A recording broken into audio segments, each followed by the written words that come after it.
하나님 말씀 봅니다. 하나님 말씀 요한계시록 11장 3절에서 6절까지 보겠습니다. 요한계시록 11장 3절에서 6절까지 같이 읽겠습니다. 내가 나의 두 증인에게 권세를 주리니 그들이 굵은 베옷을 입고 1260일을 예언하리라. 그들은 이 땅에 주 앞에 서 있는 두 감람나무와 두 촛대니 만일 누구든지 그들을 해하고자 하면 그들의 입에서 불이 나와서 그들의 원수를 삼켜버릴 것이요 누구든지 그들을 해하고자 하면 반드시 그와 같이 죽임을 당하리라. 그들이 권능을 가지고 하늘을 닫아 그 예언을 하는 날 동안 비가 오지 못하게 하고 또 권능을 가지고 물을 피로 변하게 하고 아무 때든지 원하는 대로 여러 가지 재앙으로 땅을 치리로다. 아멘. 지난주에는 성전과 하나님의 성전과 제단과 그 안에서 경배하는 자들은 측량하고 바깥마당은 측량하지 말라라고 하는 것의 의미에 대해서 살펴봤습니다. 오늘은 두 증인의 사역에 대해서 오늘과 다음 주에 살펴보도록 합니다. 오늘 본문 우리가 읽은 이 본문에 대해서는 1260일 동안 예언을 하다가 무정에서 올라오는 짐승에게 죽임을 당한 후에 사흘 반 만에 부활 승천한 두 증인에 대한 환상의 이 앞에 그 전반부에 해당이 됩니다. 요한에게 성전 안팎을 측량하고 또 측량하지 말라고 했던 힘센 전사는 계속해서 두 증인에 대한 계시를 제공합니다. 두 증인이 누구인가를 살피기 전에 먼저 그들이 한 일이 무엇인가를 살펴보도록 합니다. 그들이 무엇을 했는가를 보면 그들이 누구인가가 또 자연스럽게 나오게 되는 것이죠. 그래서 3절에 보면 내가 나의 두 증인에게 권세를 주리니 그들이 굵은 베옷을 입고 1260일을 예언하리라 라고 말하고 있습니다. 우리말 성경에는 내가 권세를 주리니 이렇게 되어 있는데 이 권세라고 하는 말이 원어에는 없습니다. 근데 우리가 이제 의역을 해서 권세라고 하는 말을 여기 집어넣었는데 이제 왜 그랬느냐면 내가 그들에게 줄 것이다. 뭐를 예언하는 일을 이렇게 되어 있어요. 원어로는. 근데 예언하는데 권세가 필요하니까 이렇게 권세라는 말을 집어넣어서 의역을 했는데 잘한 번역이라고 할 수 있습니다. 따라서 여기서 두 증인에게 권세를 준 존재는 힘센 천사가 말을 하고 있지만 실제적으로는 하나님과 그리스도께서 주었다라고 우리가 말할 수가 있는 것이죠. 자, 그래서 여기서 말하는 이 두 증인이 누구인가에 대해서는 굉장히 다양한 의견들이 제시되고 있습니다. 그건 이제 차차 알아보도록 하고 먼저 이들이 누구인가 어떤 일을 하는가를 보면 그들이 뭘 한다라고 그래요? 예언하리라 라고 말하고 있어요. 그러니까 예언하는 사람들이라는 것이죠. 두 증인이.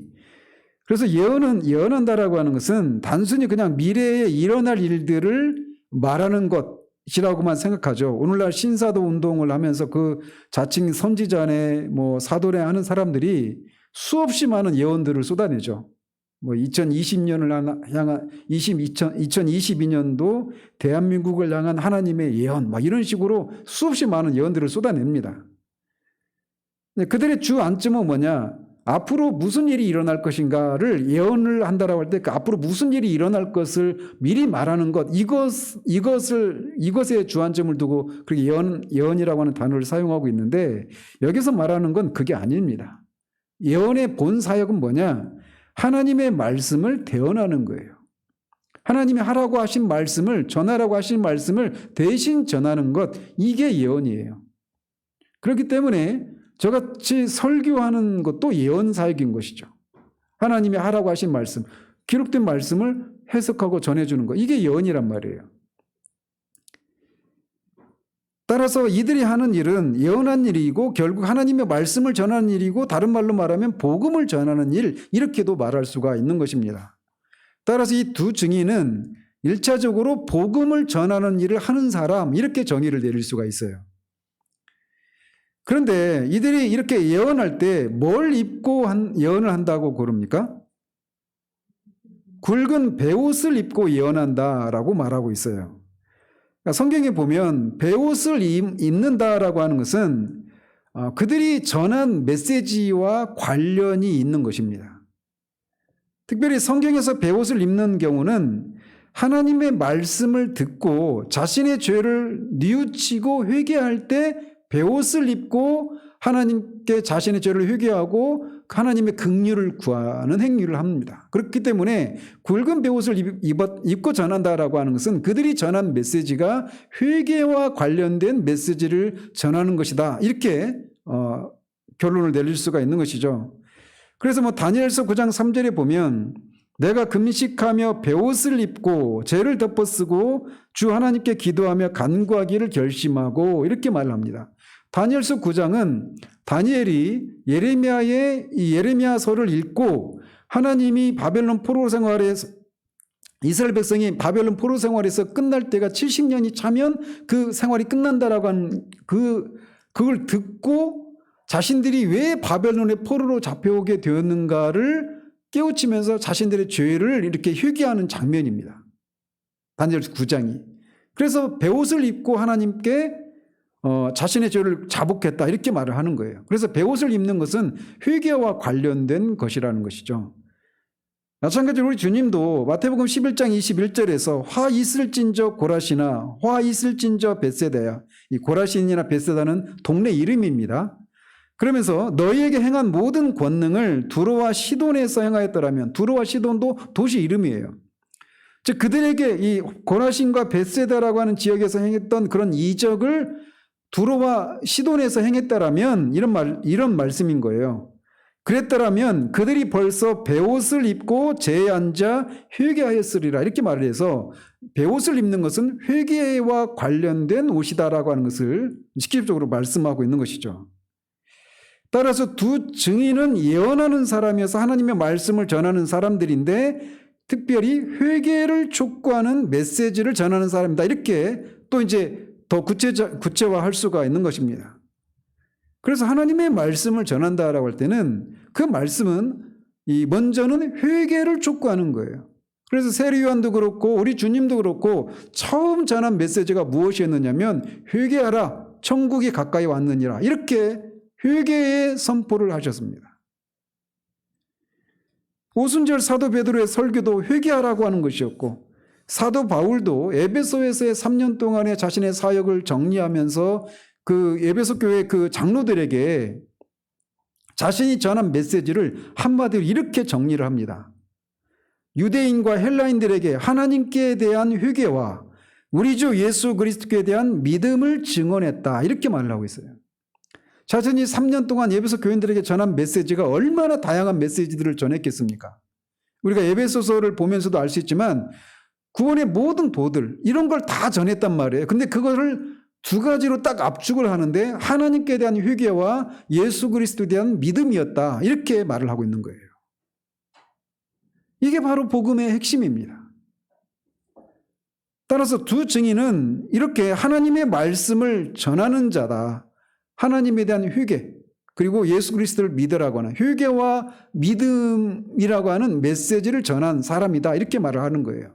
그래서 복음에는 항상 죄를 회개하라. 회개하고 돌이켜서 예수 그리스도를 믿어라. 이 말씀이 같이 있어야 하는 것이죠. 그래서 이 구세군 아시죠?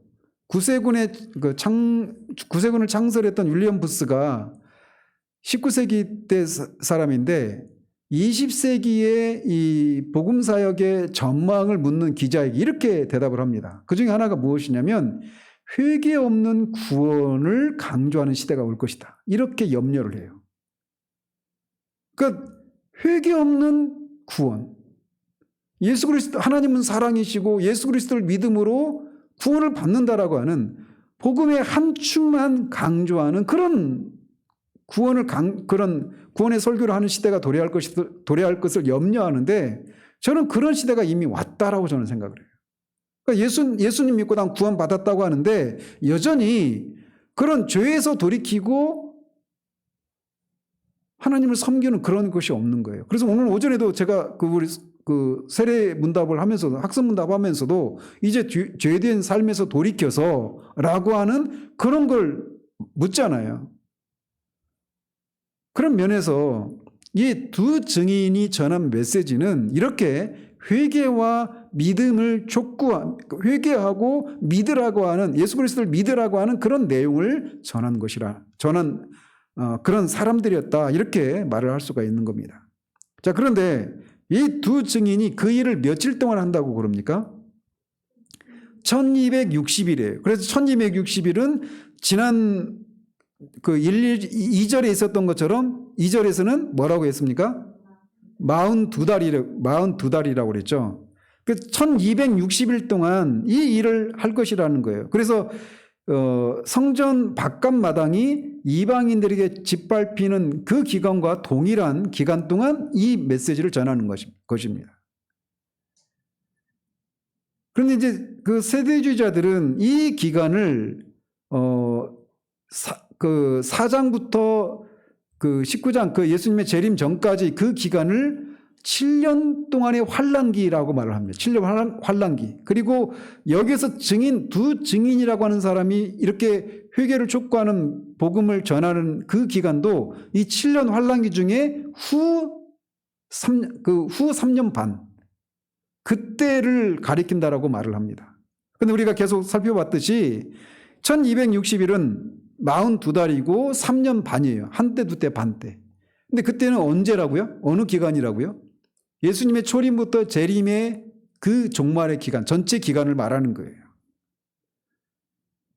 따라서 이들은 초림과 재림의 기간 사이에 회개와 믿음에 대한 복음을 전하는 사역을 하는 존재다. 이렇게 이제 더 구체적으로 조금 더 좁혔죠. 자, 그렇다면 이 두 증인은 과연 누구인가? 말씀드린 것처럼 여기에는 다양한 견해들이 있어 왔습니다. 그래서 초대교회 교부 중에 하나였던 터툴리안이라고 하는 교부는 이 두 사람을 특정합니다. 그러니까 죽음을 경험하지 않고 바로 승천했던 구약의 두 인물이 있죠. 누구죠? 에녹과 엘리야. 에녹과 엘리야가 이 말세에 나타날 두 증인이다, 이렇게 주장을 했어요. 또 어떤 사람들은 이 두 증인을 유대인의 전통에 따라서 모세와 엘리야다, 이렇게 특정을 합니다. 그들이 이제 그렇게 주장하는 또 이유가, 그럴 만한 또 이유가, 근거가 있는데 뭐냐면 이제 5절과 6절에 보면 두 증인의 입에서 불이 나와서 그들의 원수를 태워버린다든지, 또는 예언하는 기간 동안에 비가 오지 않게 하는 거, 이거는 구약에 누구와 관련되어 있냐면 엘리야와 관련되어 있어요. 그리고 6절 하반절에 물이 피가 되고 여러 재앙으로 땅을 치는 이것은 출애굽 때 모세가 10가지 재앙을 모세를 통해 내렸던 그것과 관련이 있단 말이죠. 그래서 이제 이 두 증인이 모세와 엘리야다, 이렇게 말을 해요. 그리고 예수님이 변화산에서도 그렇게 변화되었을 때, 영광 중에 변화되었을 때도 누가 나타났습니까? 모세와 엘리야가 나타났죠. 그래서 이 두 증인을 말세에 나타날 모세와 엘리야다, 이렇게 주장을 해요. 또 어떤 사람들은 이 두 증인을 사람이 아니라 유대인 교회와 이방인 교회라고 말을 합니다. 또는 어떤 두 원리라고 얘기를 하기도 해요. 그래서 율법과 선지자다. 모세와 엘리야는 율법과 선지자의 대표잖아요. 그래서 율법과 선지자다, 또는 율법과 복음이다, 구약과 신약이다, 이렇게 두 원리라고 그렇게 말을 하는 사람도 있습니다. 그런데 이제 계시록 4장 이후를 계시록 4장 이후를 3장과 4장 사이에서 교회는 휴거를 하고 지금 4장 이후부터는 여기 지상에 교회가 없다, 이렇게 주장하잖아요, 세대주의 종말론은.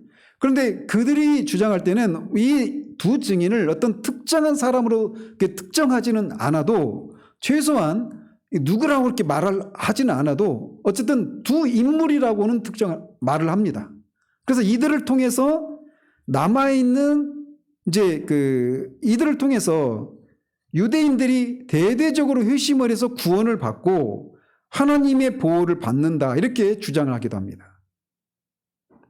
근데 어쨌든 이 두 증인을 문자적으로 해석하는 사람들은 공통적으로 두 사람을 모세와 엘리야, 에녹과 엘리야 이렇게 말하기도 하고, 또는 특정하지 않는다 하더라도 어쨌든 다 공통적으로 어떤 공통점이 있느냐면 어떤 두 인물이다, 사람이다, 이렇게 말을 한다라는 거예요.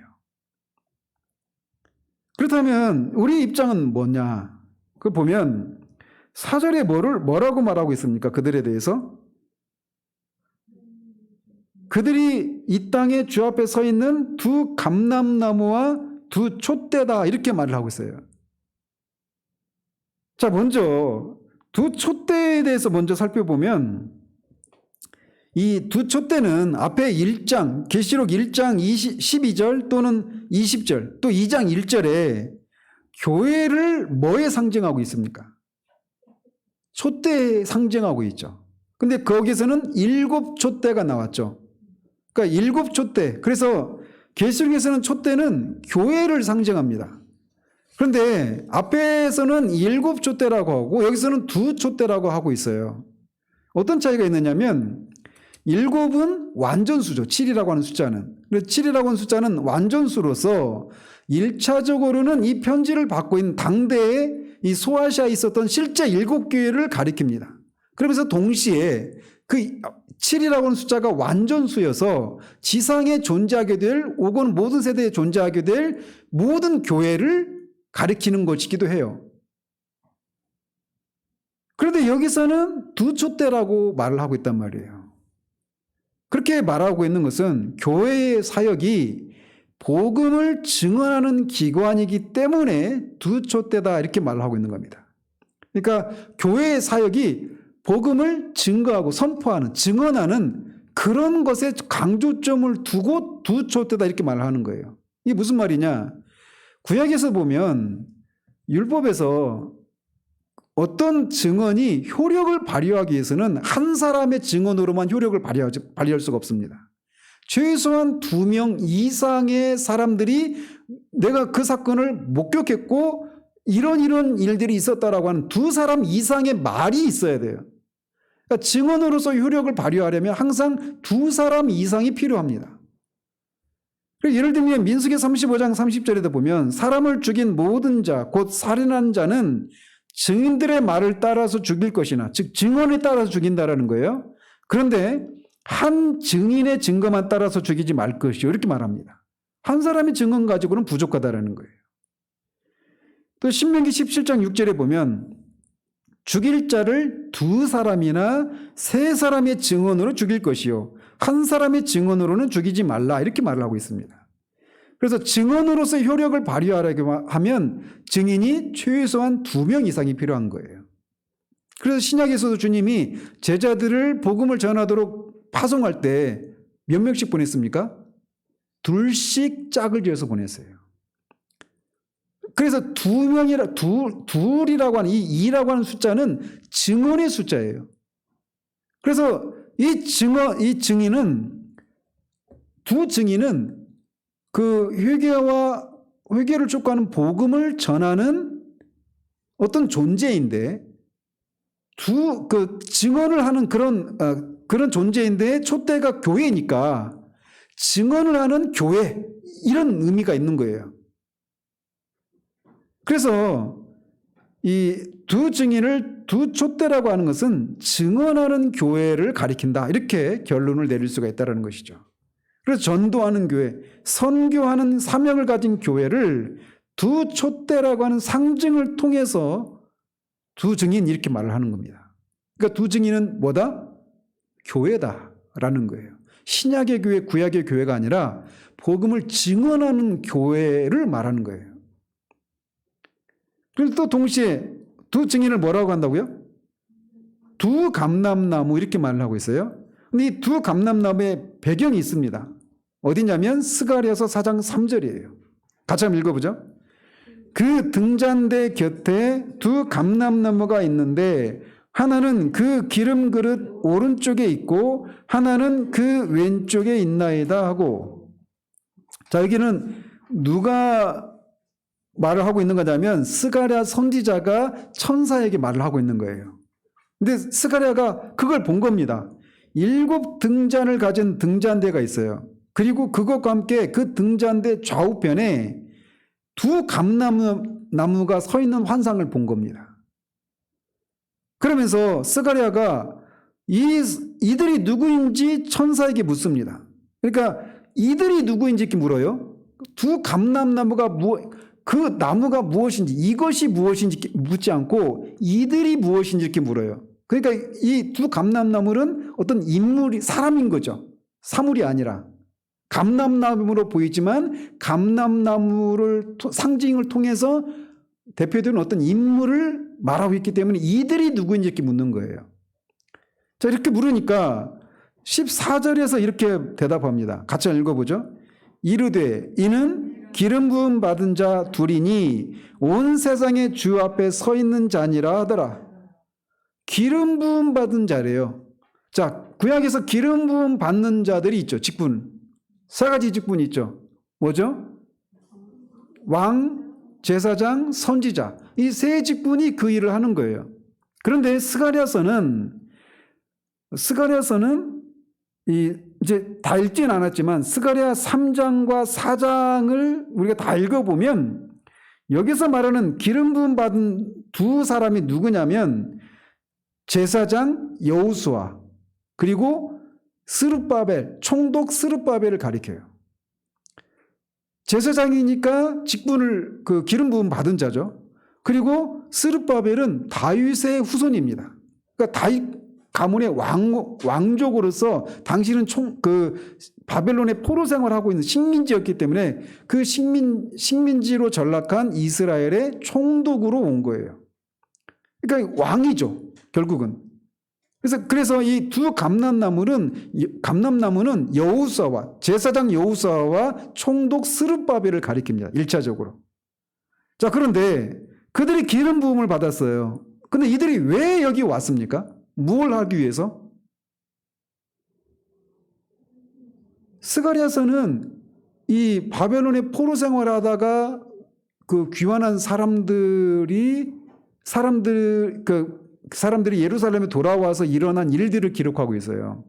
스가랴와 학개, 이 2 선지자가 같은 동시대 선지자인데 똑같은 사역을 했어요. 뭘 하는 거였어요? 성전을 재건하라는 거였어요. 바벨론에서 포로 생활했던 이스라엘 백성들이 예루살렘에 돌아온 목적은 뭐냐? 성전을 재건하기 위한 것이었어요. 그런데 성전을 재건하기 위해서 왔지만 그 일이 신속하게 재건되었습니까? 안 됐어요. 와서 성전을 재건하려고 하고 에스라 3장에 보면 성전 기초를 놓죠. 기초를 놓고 거기에서 보면 막 그 옛날 솔로몬 성전의 그 유용을 받던 사람들은 막 울고, 왜? 너무 초라하니까 비교해보면. 근데 그걸 못 봤던 이 젊은 층의 그 사람들은 성전을 놓고 이제 하나님을 제사할 수 있는 그런 기초가 놓이니까 그 사실을 인해서 기뻐하는 거예요. 그리고 기쁨과 슬픔이 공존하는 그런 것이 에스라 3장에 기록되어 있잖아요. 근데 그렇게 성전을 건축하기 시작했는데 그게 중단이 돼요. 16년 동안. 그 아수르의 식민 정책은 뭐였냐면 이 이스라엘 사람들도 바벨론에 끌고 갔잖아요. 그리고 그런 것처럼 아수르도 똑같은 정책을 폈어요. 왜냐하면 북이스라엘 사람들을 다 식민지로 다 끌어가고 원래 다른 지역에 있던 사람들을 다시 이쪽 지방으로 이스라엘로 다시 보내서 사는 겁니다. 그래서 거기서 막 그런 결혼이 이민족 간의 그런 결혼이 일어나고 거기서 나온 민족이 사마리아 족속이에요. 자, 그런데 어쨌든 그렇게 이주해서 살고 있었던 이 민족들, 이방인들이 성전을 건축하는 재건하는 이런 장면을 보면서 자기들도 하나님을 섬기는 사람들이니까 우리도 그 일을 같이 할 수 있도록 해달라 이렇게 하니까 그걸 거부하죠. 이 사람들이 딴지를 놓기 시작하는 거예요. 그래서 방해가 있어가지고 16년 동안이나 그 일을 못하는 겁니다. 그리고 16년 동안 그 일을 중단하고 있을 때 그때 그때 하나님이 학개 선지자와 스가랴 선지자를 보내셔서 이런 예언을 하시는 거예요. 성전을 재건하라고.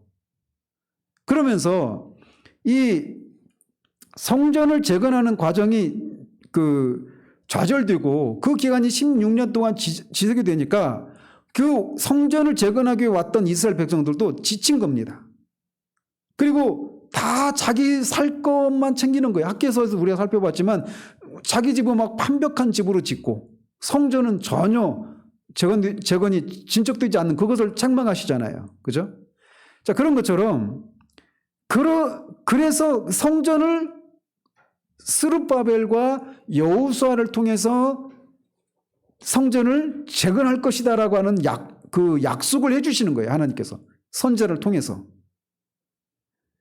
그러면서 이 성전을 건축하는 일이 4장 6절에 보면 스가랴서 4장 6절에 보면 이렇게 되어 있습니다. 같이 읽어보시죠.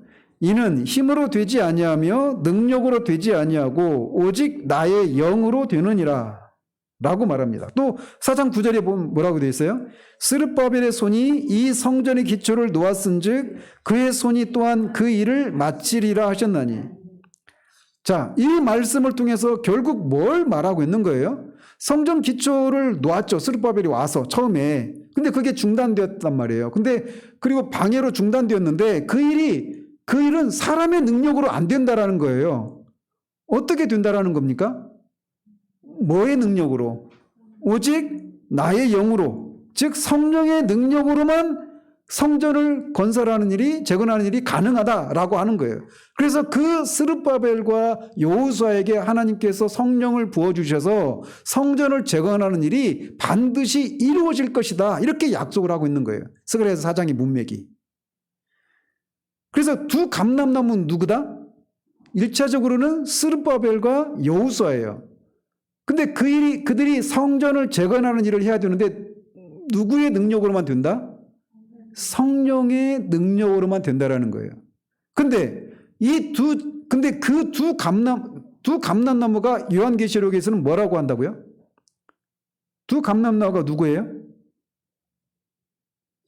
두 증인이라고 하잖아요. 그러니까 계시록에서는 두 증인이 두 감람나무다라고 말하고 있어요. 그 얘기는, 근데 두 증인이 무슨 일을 한다고요? 두 증인은 무슨 일을 해요?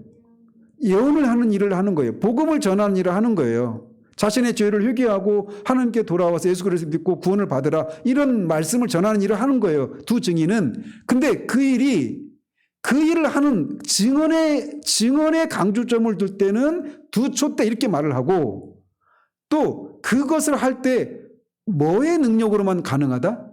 성령의 능력으로만 복음사 이게 가능하다, 이렇게 말을 하는 거예요. 그거를 강조하기 위해서 두 감람나무다, 이렇게 말을 하고 있다는 말이죠. 그래서 이것은 사도행전 1장 8절에 오직 성령이 너에게 임하시면 너희가 권능을 받고 예루살렘과 온 유대와 사마리아와 땅끝까지 이르러 내 증인이 되리라, 완벽하게 거기에 맞아떨어지는 말씀인 것이죠. 그죠? 그래서 사도행전에서 알 수 있듯이 주님은 교회를 주님의 뭐라고 부르고 있어요? 증인이라 이렇게 부르고 있는 거예요. 그리고 그 증인 사역을 감당하기 위해서는 성령의 권능을 필요로 함을 말씀하고 있는 겁니다. 따라서 두 증인이 누구다? 어떻게 결론이 난다? 성령의 능력으로 그리스도의 복음을 선포하는 뭐다? 교회다, 이렇게 결론이 난다라는 것이죠. 자, 그러면서 3절과 4절을 보면 두 증인이 그런 결론에 도달하게 돼요. 자, 그러면서 더 나아가서 두 증인이 제사장 여호수아와 왕족인 스룹바벨, 각각 두 증인에게 중요한 특징을 부여하고 있어요. 즉, 왜 이 두 증인을 이렇게 제사장 여호수아와 왕족인 스룹바벨과 이렇게 연관을 시키고 있느냐면, 두 증인, 교회가 어떤 존재라고 하는 것을 말하고 있는 겁니까? 왕 같은 제사장이다, 이런 걸 말하고 있는 거예요. 그래서 계시록 5장 10절에 이미 그들로 우리 하나님 앞에서 나라와 제사장을 삼으셨으니 그들이 땅에서 왕노릇 하리로다 하더라 라고 말하고 있어서 교회 공동체가 하나님 나라와 제사장의 신분을 갖고 있다라고 하는 것을 이미 말씀했단 말이죠. 즉 두 증인에 의해서 상징되는 교회 공동체는 왕 같은 제사장이요 거룩한 나라다 라고 말하고 있는 거예요. 그래서 베드로 사도도 2장 9절에서 그렇게 말을 하는 겁니다. 같이 한번 읽어보죠. 그러나 너희는 택하신 족속이요 왕 같은 제사장들이요 거룩한 나라요 그의 소유가 된 백성이니. 자, 존재는 이런 존재들이에요. 신분이 이런 신분입니다. 그럼 그들이 뭘 하느냐? 같이 읽어봐요. 이는 너희를 어두운 데서 불러내어 그의 기이한 빛에 들어가 계신 이의 아름다운 덕을 선포하게 하려 하심이라. 선포한다는 게 뭐예요? 그게 증언하는 거잖아요. 그러니까 교회의 신분은 왕 같은 제사장인데 그것을 통해서 뭘 해야 된다? 증언하는 일을 해야 된다라고 하는 것을 말하고 있는 거예요.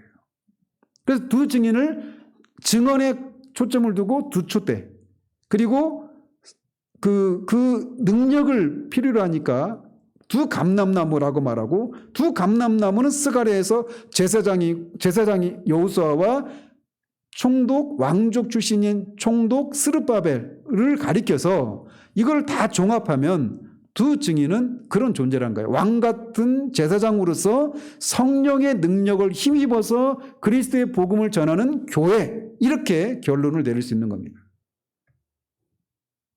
자, 그래서 이어서 보면, 이어서 5절 6절은 이들 두 증인의 예언 사역의 양상을 기록하고 있습니다.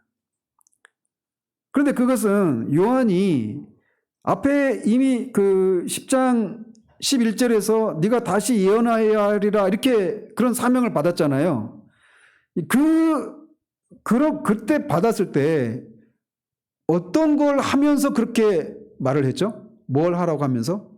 두루마리를 먹으라고 했죠.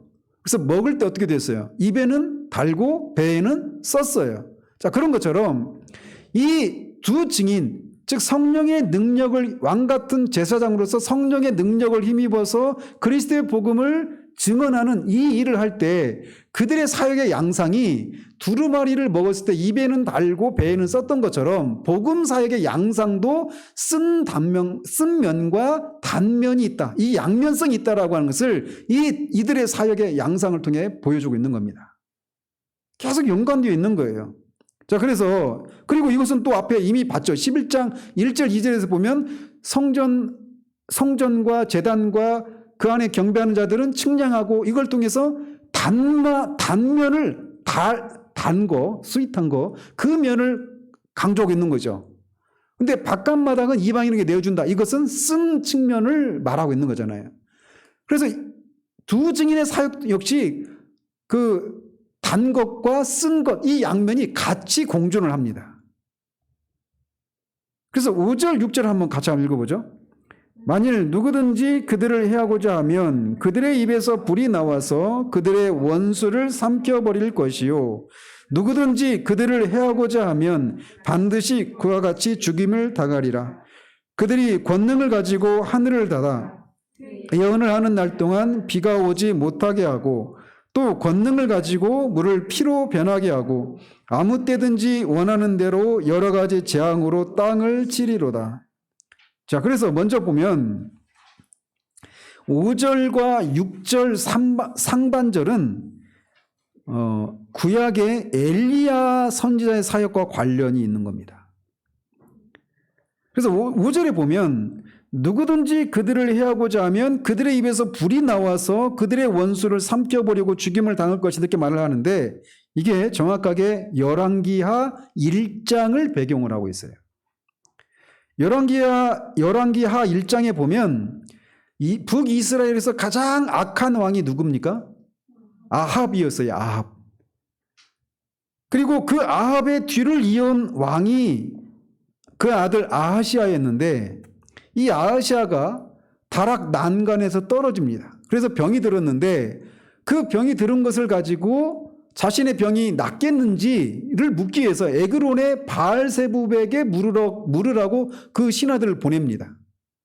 그 소식을 들은 엘리야가 이스라엘에 하나님이 없어서 에그론의 바알세부부에 그걸 물으러 가느냐라고 말하면서 네 왕에게 그 상전님 왕에게 말을 해라. 네가 그 병이 들어서 침상에서 내려오지 못하고 죽는다.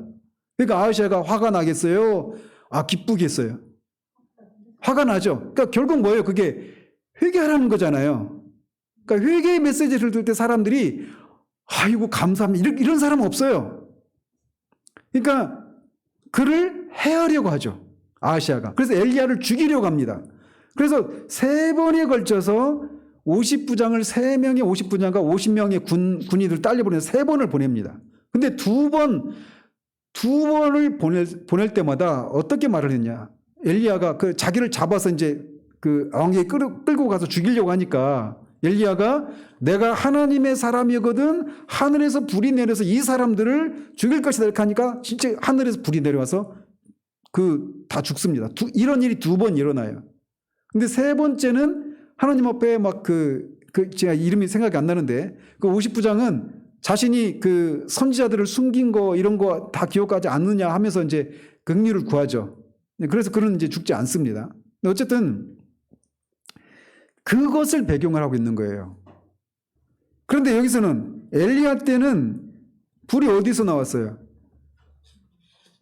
하늘에서 내려서 불이 내렸단 말이에요.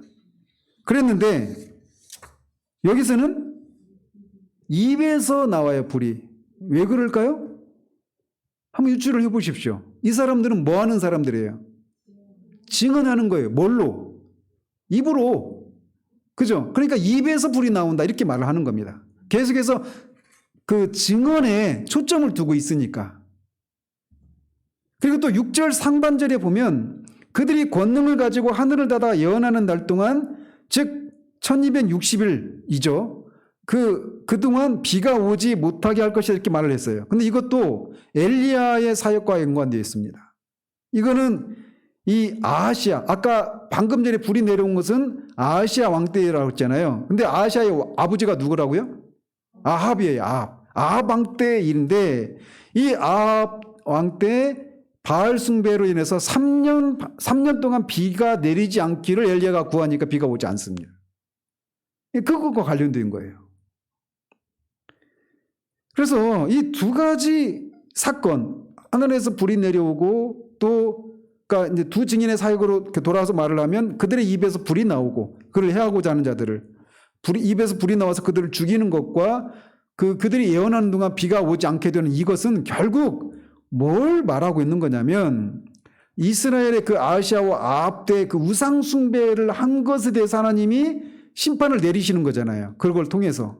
결국 그것을 통해서 뭘 말하고 있느냐면 이 이스라엘의 2 왕이 유일하신 참 하나님 여호와의 주권을 인정하지 않고 바알과 바알세북과 같이 만들어진 신을 섬김으로 하나님의 주권을 무시한 것에 대한 하나님의 심판이었어요. 그걸 통해서 비가 오지 않게 하고 하늘에서 불이 내려서 그들을 죽인 거죠. 그래서 그걸 통해 뭘 드러낸 겁니까? 하나님만이 참 하나님이시다라고 하는 건 하나님의 주권을 드러내는 사건이었던 거예요. 궁극적으로는. 그런 것처럼 2 증인의 사역 역시 그런 성격을 가지고 있다라고 하는 것을 말하고 있는 겁니다. 방금 전에도 살폈듯이 이들은 굵은 베옷을 입고 예언사역을 한다고 했잖아요. 그래서 그것의 의미는 그들이 전하는 메시지는 죄에서 돌이켜 하나님께 회개하고 주 예수를 믿으라 라고 하는 것으로 압축할 수 있다고 말씀드렸죠. 즉 이렇게 복음을 전하는 것은 결국 돌이킨 사람들로 하여금 하나님의 주권을 인정하고 그리스도를 통해 하나님을 섬기게 하기 위한 것이 궁극적인 목적이에요. 그러니까 교회가 복음을 전하는 궁극적인 목적은 그냥 그 죄인들이 그 복음을 듣고 죄에서 돌이켜서 구원을 받는 것이 궁극적인 목적이 아니에요. 전도의 궁극적인 목적은 죄인들이 구원을 받는 것이 궁극적인 최종적인 목적이 아니라는 거예요. 그럼 궁극적이고 최종적인 목적은 뭡니까? 하나님의 주권을 인정하는 거예요. 하나님을 하나님으로 인정하고 하나님의 주권을 인정하고 하나님을 섬기고 하나님을 영화롭게 하는 삶을 살아가는 것. 그것이 전도의 궁극적인 목적인 거예요. 우리가 너무나 신앙이 주관적인 차원에서 구원의 문제를 생각하기 쉽거든요. 근데 여기서도 볼 수 있는 것처럼 두 증인의 그 엘리야의 사역이 하나님의 주권을 드러내고 세우는 그런 일이었던 것처럼 두 증인의 사역 역시 그러한 것이라는 겁니다. 그래서 우리가 나중에 살피겠지만 그들이 하나님께 그들의 사역을 통해 회심한 사람들이 하나님을 경배합니다. 그러니까 결국 그 하나님의 주권을 인정하는 것에 그 전도의 목적이 있다라고 하는 것을 기억해야 돼요. 이렇게 5절과 6절 상반절은 엘리야의 사역과 관련이 있습니다. 자, 그런데 우리가 또 주목해야 될 게 뭐냐면 두 증인의 입에서 이렇게 불이 나와서 죽인 사람들은 어떤 사람들입니까? 죽임을 당한 사람들은 누구예요? 두 증인을 어떻게 하려고 했던 사람? 해하고자 했던 사람들이에요. 근데 그 일이 언제 동안 있었다고요? 1260일 동안이에요. 그러니까 이것은 교회가 그리스도의 복음을 증언하는 일을 하는 동안 교회가 바깥마당이 이방인에게 짓밟히는 것처럼 복음 사역을 감당할 때 교회가 뭘 받는다라고 하는 것을 말해주고 있는 겁니까? 핍박을 받는다라고 하는 것을 말해주고 있는 거예요. 비록 증인의 입에서 불이 나와서 그들의 어떤 왕적인 사역이 강조되고 있긴 하지만 그 동안에도 여전히 그들을 핍박하는 세력들이 상존하고 있다라고 하는 것을 알 수 있단 말이죠. 그래서 우리가 복음을 전하면 항상 모든 사람들이 그 복음을 듣고 자신의 죄를 회개하고 구원에 이르는, 그래서 하나님께 영광을 돌리고 하나님의 주권을 인정하는 일만 있는 것이 아니라 그런 일이 진행되는 동안에도 교회를 핍박하고 잔멸하려고 하는 이런 일들이 같이 병행되고 있다라고 하는 것을 말해주고 있는 거예요. 그러니까 우리가 엘리야가 막 하늘에서 불이 내려와 가지고 막 그렇게 핍박해하고자 하는 사람들을 죽이고 막 이런 것을 막 우리가 생각하고 그렇지 못한 현실을 인해서 탄식하고 애통하고 막 그렇기만 하는데, 우리가 기억해야 될 것은 그런 일이 일어나는 동안에도 그들을 해하고자 하는 사람들이 여전히 상존하고 있다라고 하는 것을 기억해야 되는 거예요. 그래서 거듭 말씀드리지만 단면과 쓴면이 같이 공존하고 있는 거예요. 그런 일이 있지만 그럼에도 불구하고 하나님의 주권을 온 세상에 올바로 세우고자 하는 증거의 사역은 중단될 수가 없습니다. 그리고 그것을 방해하는 자들은 하나님의 심판을 면치 못할 것입니다. 자, 그리고 6절 하반절에 보면 권능을 가지고 물을 피로 변하게 하고 아무 때든지 원하는 대로 여러 가지 재앙으로 땅을 치리로다, 이렇게 말하고 있는데, 말씀드렸던 것처럼 이것은 출애굽의 과정에서 모세에 의해서 행해진 나일강이 피로 변한 사건을 포함해서 나머지 재앙들을 떠올리는 장면입니다. 그런데 민수기 33장 4절에 보면 여호와께서 그들의 신들에게도 벌을 주셨다, 이렇게 말하고 있어요. 여기서 그들은 누굽니까? 문맥을 살펴야 되겠지만 제가 이것을 연결시키고 있는 거 볼 때 그들은 누구예요? 애굽의 신들이에요. 애굽의 신들. 근데 애굽의 신 누구 생각이 안 나죠? 10가지 재앙 있잖아요. 나일강도 그들에겐 신이었습니다. 거기 나오는 게 다 신이에요. 그들이 섬기는 신들이었어요. 태양신까지, 최고의 신인 태양까지. 그래서 아홉 번째 신이, 그 아홉 번째가 흑암이었잖아요. 그러니까 태양이 어두워지는 거예요. 그 라라고 하는 태양신이었는데 그게 다 애굽이 섬겼던 신들이었어요. 단지 그냥 어떤 자연재해가만이 아니라. 그래서 그렇게 말을 하는 겁니다. 여호와께서 그들의 신들에게도 벌을 주셨다. 그래서 이 재앙을 통해서 뭘 드러내려고 하셨느냐. 출애굽기 9장 14절 한번 같이 읽어보죠. 16절 같이 읽어봐요. 내가 너를 세웠음은 나의 능력을 내게 보이고 내 이름이 온 천하에 전파되게 하려 하였음이니라. 자, 여기서 너는 누굴까요? 모세 같죠? 예, 함정입니다. 여기서 너는 누구냐면 바로예요, 바로. 역설적이죠. 그러니까 바로를 세운 목적이 뭐냐? 나의 능력은 나는 누굽니까? 하나님입니다. 너는 바로예요. 내 이름이 온 천하에 전파되게 하려 하였음이니라 이렇게 말하고 있어요. 어떤 분으로 그분의 이름을 세우려고 했느냐? 14절 보십시다. 온 천하에 나와 같은 자가 없음을 네가 알게 하리라. 하나님이 이렇게 모세를 통해서 애굽 사람들이 섬겼던 신들이라고 불리는 그런 신들을 벌을 내리는 것을 통해서 하나님만이 너희들이 섬기는 신이라고 하는 것은 다 만들어진 것들에 불과하다. 그리고 이것들을 만든 존재는 나 창주 하나님이시다 라고 하는 것을 드러내시고자 하시는 거예요. 그래서 하나님만이 참 신이시다라고 하는 것을 드러내기 위해서 이 10가지 재앙을 허락하신 거예요. 그걸 통해서 그렇게 한편에서는 심판을 행하시는 것을 통해 뭘 하시는 거예요? 또 동시에 이스라엘 백성들을 구원하시는 일을 하시는 거예요. 그러니까 요한계시록이 계속 두 가지 메시지가 같이 가잖아요. 세상을 하나님이 심판하실 것이고 그 심판을 통해 교회를 구원하는 일을 하는 거예요. 그런 것처럼 10가지 재앙도 똑같은 일이 진행되고 있는 것이죠. 이렇게 두 증인의 사역을 엘리야와 모세의 사역에 빗대 묘사함으로써 교회가 이 두 증인은 성령의 능력을 힘입어서 그리스도의 복음을 전하는, 언제부터 언제까지? 초림부터 재림까지 전하는 그런 사역을 하는 교회인데 그 일을 할 때 그들이 왕 같은 제사장으로서 그 일을 하면서 왕으로서의 그런 권위가 드러나기도 해요. 어떻게? 입에서 불이 나오고 해하는 자들을 죽이는 그런 일을 통해서도. 그죠? 그런데 그 일이 진행되는 동안에도 여전히 해하려고 하는 일들이 있는 거예요. 그런데 그렇게 해서 궁극적인 목적이 뭐다? 뭘 세우는 것에 있다? 하나님의 주권을 세우는 것에 있다. 다른 말로 말하면 하나님께 영광을 돌리는 것, 그것이 증언사역의 궁극적인 목적이다라는 것입니다.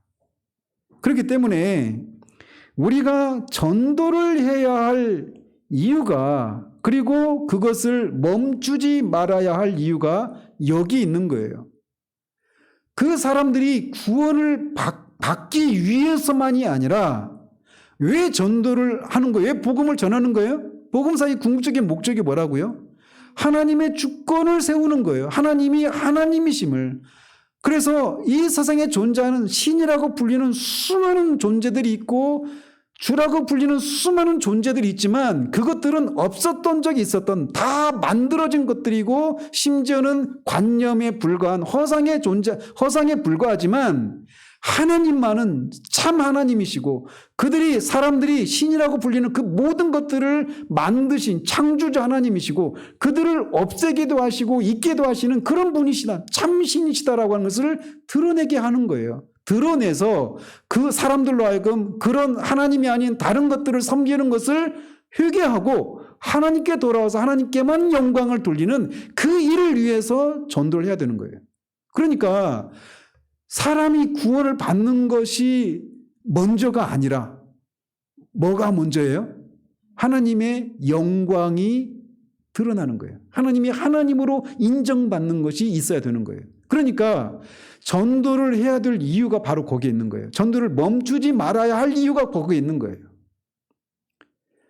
세상은 끊임없이 교회가 전하는 복음을 배척하고 받아들이지 않고 헤아려고 하는 일들을 해요.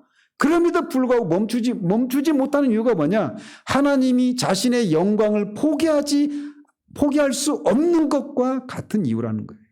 하나님은 결코 자신의 영광을 어떤 존재에게도 주지 않으시는 질투라 이름 부르시는 하나님이시란 말이에요. 그렇기 때문에 우리가 전도를 해야만 하는 거예요. 그리고 두 증인이 이렇게 결국은 나중에 살피겠지만 죽는단 말이에요.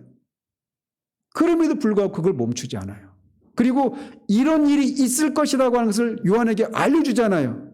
너희들이 예언하면 불이 나와서 어떤 권능이 나타나는 어떤 단 측면도 있지만 너희들이 뱃속에서 그게 썼던 것처럼 너희들이 핍박을 받고 이방인에게 바깥마당이 그 주님이 오실 때까지 이렇게 짓밟히는 그런 일들이 있을 것이지만 너희를 해하려고 하는 사람들이 끊임없이 있을 것이지만 있을 것이라는 것을 알고 보낸단 말이에요. 그럼에도 가는 거예요.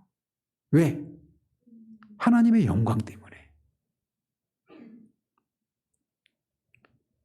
하늘에서는 네 생물과 24장로와 천군 천사와 모든 피조물이 하나님이 그런 분이심을 소리 높여 세세토록 밤낮을 가르지 않고 그렇게 찬양을 합니다. 이제 지상에 있는 교회의 역할은 뭐예요? 그거를 복음을 증언하는 것을 통해서 하늘에서 그 존재들이 그렇게 하나님의 영광을 인정하고 찬양하는 것을 복음 사역을 통해 거기서 또 이렇게 감당을 하는 것이라는 거예요. 근데 그 일을 할 때 어떻게 해야 된다? 성령의 권능을 힘입어서 해야 한다라는 거예요.